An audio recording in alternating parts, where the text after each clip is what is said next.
Things my mom touched, folded, wore, they mean much more to me now, knowing her fingers held these things. My sister recently sent me a small, silly things. Each item brings tears, her beautiful pink fingernail polish, some lipstick, note cards, her favorite blue pens. The other day, I ran across a note from my mom, written about a year ago. I'd sent her some recent blog posts about our dogs and mentioned I was taking a riding class. She enclosed an especially meaningful picture of two foxes in a winter scene snuggled up close to one another. Her note said, "Hi, Lisa. The enclosed picture from this week's Time magazine reminded me so much of you and your pets.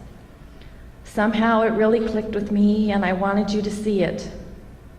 I'm so glad you're taking a riding class. You get and you give so much by sharing your thoughts." She ended the note, "You are much loved, Lisa." Signed at Mom, with a big blue smiley face from one of her blue pens, something she always did when closing letters. I planned a visit to see my parents at the end of January. I flew out on a Thursday morning, and while on the shuttle up from the airport, my sister called with news that my mom fell. We soon learned that she broke her hip. The weekend before my trip, I happened to buy several small stuffed animals. I know it sounds silly, but I bought them in one of those moments you can't really explain. The previous day, I'd had a kind of painful conversation with my father. Painful not because of the words that were spoken, but because of words not spoken. Words I very much wanted to hear. I felt like I was 5 again with the unspoken desire, "Pick me, pick me." For the most part, I'd worked through the biggest internal knots, but was still worrying through some smaller ones. I'd run to the grocery store for a few items and was stopped instantly by a display chock full of pink Valentine's Day Beanie Babies.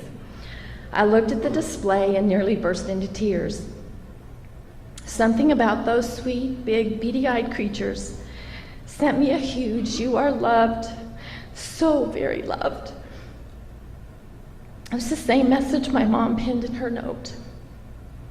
So 2 of those little creatures ended up in my basket, a plump round guy with a silly grin and a pink gorilla with red hair, and the sweetest little face that just said, "Please take me home." While at the hospital with my mom, I got to spend some time alone with her. She was a little bit unsettled and struggling with questions about the surgery and her broken hip. I decided earlier that morning to bring the pink guys with me since they'd helped me through a sleepless night. I pulled them from the backpack, set them on her hospital bed.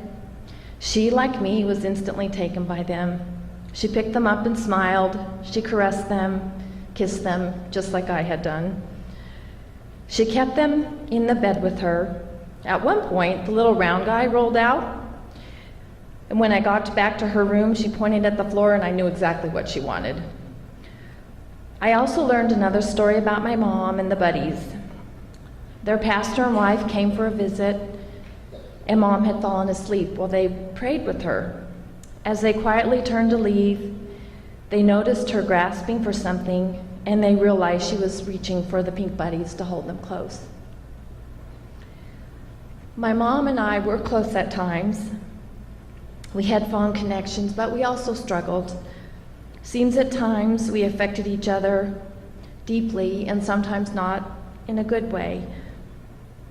On the day of my mom's surgery, I wrote her an email. My subject line was, "My dearest mommy," and I wrote these words. "Mom, so glad I was able to be with you this weekend and sit beside you at the hospital. It was an honor and joy. I will see you this morning, and after your surgery, you will be reading this email after your recovery. I just wanted to whisper in your ear that you are deeply loved and so cherished. by your family for sure, by Dad, Marcy, Pam, and I, and most importantly, I know for a fact, by the Lord. I know that when He thinks about you, He has a smile on His face. How those little pink buddies came to be your companions at the hospital is a peek into this. I knew I needed to bring them from Norman, but I didn't know why. It was for you. You are a delight, Mom, and always remember that you are special, so very special. When you hear those voices otherwise, you remember those pink buddies because they came with me to deliver this message to you. Love you so much, Lisa. My mom never got to read the email. Although she made it through surgery, several days later she contracted pneumonia and died soon after. It was just too much.